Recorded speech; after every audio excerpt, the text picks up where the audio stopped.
الحمد للہ رب العالمین والصلاة والسلام علی سید المرسلین اما بعد فاعوذ باللہ من الشیطان الرجیم بسم اللہ الرحمن الرحیم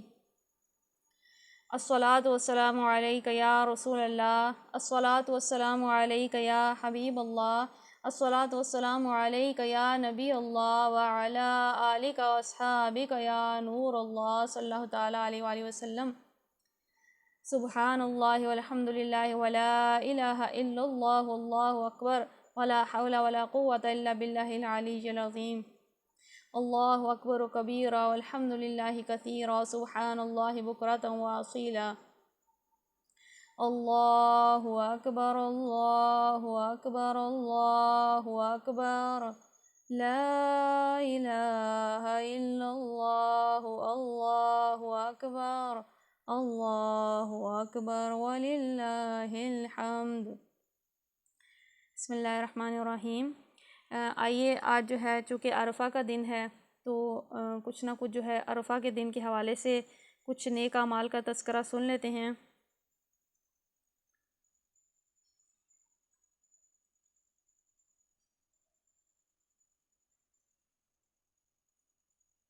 کہ عرفہ کا دن ہم نے کیسے گزارنا ہے۔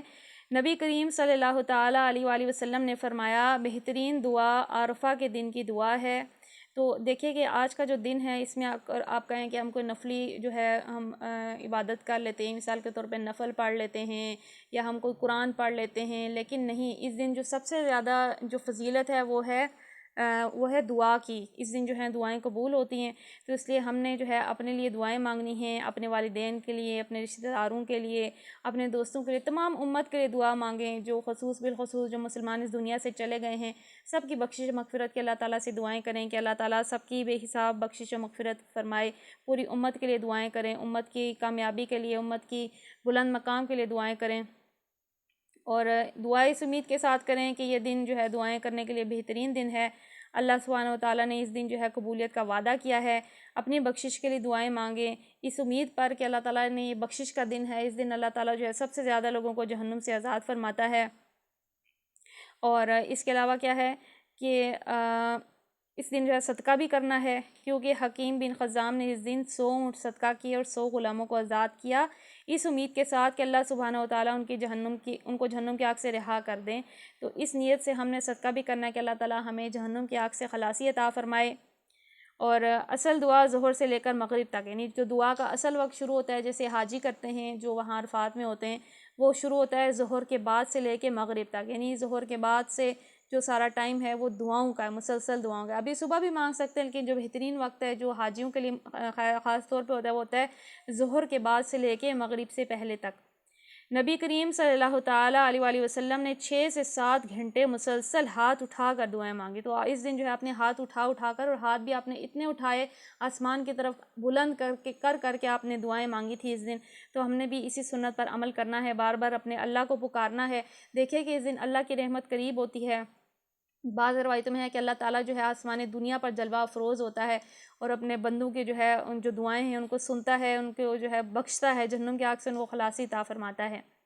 آپ صلی اللہ تعالیٰ علیہ وآلہ وسلم کی اونٹنی کی نکیل گر گئی تو آپ نے ایک ہاتھ سے اس کو اٹھایا اور دوسرا ہاتھ دعا کے لیے بلند ہی رکھا، یعنی اتنا ہی نہیں، آپ نے جو ہے دعا کو اس دن جو ہے آپ مسلسل آپ نے ہاتھ اٹھائے رکھے۔ دعا کرتے کرتے تھک جائیں تو خود کو یاد دہانی کرائیں کہ آج کا دن دعاؤں کا بہترین دن ہے۔ دیکھیے کہ آج تو مانگنے کا دن ہے، اللہ سے جو مانگنا ہے مانگیں، دعائیں کرتے کرتے تھکے نہ ہی وہ جو وقت خصوصیت کے ساتھ جو ظہر کے بعد سے شروع ہوگا مغرب سے پہلے تک اس کو ضائع مت کریں، جتنا ہو سکے دعائیں مانگیں، اللہ سے جی بھر کے مانگیں۔ آپ دیکھیے کل جو ہے الحمدللہ اللہ تعالیٰ نے جن کو حج کی سعادت عطا فرمائی، سب نے کتنی دعائیں مانگی اللہ تعالیٰ سے۔ آپ دیکھتے ہوں گے اگر کسی نے اس حج کو لائیو دیکھا ہے تو مسلسل سارا ٹائم حاجی ہاتھ اٹھا کے دعا مانگتے ہیں۔ تو دیکھیے کہ زمین ساری اللہ کی، اللہ تعالیٰ ہر جگہ اپنے بندے کی سنتا ہے۔ آج اللہ کی رحمت سے ہمارے ہاں 9 ذی الحجہ ہے، تو آج ہمارے لیے دعاؤں کا دن ہے۔ تو ہم نے جو ہے بار بار خود کو یاد دہانی کرانی ہے کہ آج دعاؤں کا دن ہے، ہم نے اس وقت کو ضائع نہیں کرنا۔ اور اس دن کا اگر کوئی ذکر کرنا چاہتا ہے تو اس دن کا جو ہے بہترین ذکر کیا ہے؟ نبی کریم صلی اللہ تعالیٰ علیہ وآلہ وسلم نے فرمایا بہترین دعا عرفہ کے دن کی دعا ہے، اور بہترین بات جو میں نے اور پہلے نبیوں نے کہی وہ یہ ہے لا الہ الا اللہ وحدہ لا شریک لہ لہ الملک ولہ الحمد وہو علی کل شیء قدیر۔ اللہ کے سوا کوئی عبادت کے لائق نہیں، وہ اکیلا ہے، اس کا کوئی شریک نہیں، اسی کی بادشاہت ہے اور سب تعریف اسی کے لیے ہے اور وہ ہر چیز پر قدرت رکھتا ہے۔ یہ سنن ترمذی کی حدیث ہے، یعنی نبی پاک نے فرمایا کہ بہترین دعا وہی ہے جو آپ عرفہ کے دن مانگیں گے، اور بہترین بات جو ہے وہ یہ ہے، یعنی کہ لا الہ الا اللہ وحدہ لا شریک لہ لہ الملک ولہ الحمد وہو علی کل شیء قدیر۔ زیادہ نہیں کر سکے تھے تو کم از کم 100 تسبیحات اس کی آپ ضرور کر لیں۔ میں بھی نیت کرتی ہوں، آپ بھی نیت کر لیں کہ اس دن جو ہے زیادہ سے زیادہ ہم نے یہ دعا پڑھنی ہے، اور اس کے علاوہ جو ہے ہم نے اپنے لیے، امت کے لیے، اپنے والدین کے لیے، تمام مسلمانوں کے لیے ہم نے زیادہ سے زیادہ دعائیں مانگنی ہیں۔ اور اس کے علاوہ ایک اور عمل جو چھوٹا سا ہم نے پڑھا ہے وہ ہے ہم نے صدقہ کرنا ہے۔ تو اللہ تعالیٰ سے دعا کرتے ہیں ہمیں آج کے دن کی جو ہے ڈھیروں برکتیں عطا فرمائے۔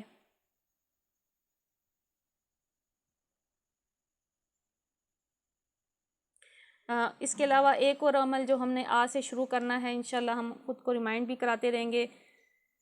وہ ہے تکبیرات پڑھنے کا عمل، تکبیر تشریق، کیونکہ آج سے ہماری 9ویں ذی الحجہ شروع ہو گئی ہے۔ تو 9ویں ذی الحجہ کی فجر سے 13ویں کی عصر تک پانچوں وقت کی فرض نمازیں جو مسجد میں جماعت اولیٰ کے ساتھ ادا کی گئی ہوں، ان میں ایک بار بلند آواز سے تکبیر کہنا واجب اور 3 بار کہنا افضل ہے، اور اسے تکبیر تشریق کہتے ہیں۔ جو ہم نے آج کلاس کے سٹارٹ میں پڑھی ہے وہ یہ ہے اللہ اکبر اللہ اکبر اللہ اکبر لا الہ الا اللہ اللہ اکبر وللہ الحمد۔ تو یہ جو ہے تکبیر تشریق ہے، یہ ہم نے کب سے پڑھنی ہے؟ آج سے جو فجر یعنی ہم نے پڑھی ہے، اس کے بعد سے لے کے ہم نے 13ویں کی عصر تک ہم نے یہ ہر نماز کے بعد پڑھنی ہے، 3 دفعہ پڑھنی ہے۔ اسلامی بھائیوں کے لیے بلند آواز سے پڑھنا واجب ہے، اسلامی بہنوں نے آہستہ آواز سے آپ نے 3 دفعہ پڑھ لینا ہے اس کو، اور یہ جو ہے تکبیر تشریق ہے، تو اس کو ہم نے جو ہے اپنی نمازوں کے بعد جو ہے اپنی روٹین کا حصہ بنانا ہے۔ دیکھیے کہ اللہ تعالیٰ کی بڑائی بیان کر رہے ہیں، اس کی حمد بیان کر رہے ہیں، ظاہر ہے ساری حمد اللہ کے لیے ہی ہے، جو کچھ دنیا میں آگے پیچھے میں نظر آتا ہے سب اللہ تعالیٰ کا دیا ہوا ہے۔ تو یہ تکبیر تشریق بھی ہم نے کرنی ہے۔ اس کے علاوہ ایک جو چھوٹا سا عمل ہے وہ بھی ہم یاد کر لیں، کیونکہ آج جو رات ہوگی وہ بقرہ عید کی رات ہوگی، تو اس رات کو ہم نے کیسے گزارنا ہے، کیونکہ عیدین کی راتیں جو ہے اکثر غفلت میں گزاری جاتی ہیں، کھیل کود میں گزار دی جاتی ہیں، حالانکہ ان راتوں میں عبادت کرنے پر اجر و ثواب کی بشارت ہے۔ نبی کریم صلی اللہ تعالیٰ علیہ وآلہ وسلم، شفیع معظم صلی اللہ تعالیٰ علیہ وآلہ وسلم نے 4 راتوں کا ذکر کیا ہے جن میں اللہ تعالیٰ بھلائیوں کے دروازے کھول دیتا ہے، ان میں سے ایک عید الاضحیٰ کی رات ہے۔ تو آج کی جو رات ہے وہ بہت زیادہ عبادت والی ہے، فضیلت والی ہے، کیونکہ جو عیدین کی راتیں ہوتی ہیں اس میں اللہ تعالیٰ اپنی رحمتوں کے دروازے کھول دیتا ہے۔ تو آج جو ہے ہم نے رات جو ہے اس کو عبادت میں گزارنا ہے۔ اس کے علاوہ ایک اور روایت کے مطابق 5 راتیں ایسی ہیں جن میں دعا رد نہیں کی جاتی، ان میں سے ایک عید الاضحیٰ کی رات ہے، تو یہ اس پر بھی ہم نے عمل کرنا ہے۔ باقی انشاءاللہ کچھ اور کل کی عید کے دن کی سنتے ہوئی تو ہم صبح کلاس میں سن لیں گے۔ آئیے ہم اپنی تفسیر کو کنٹینیو کرتے ہیں۔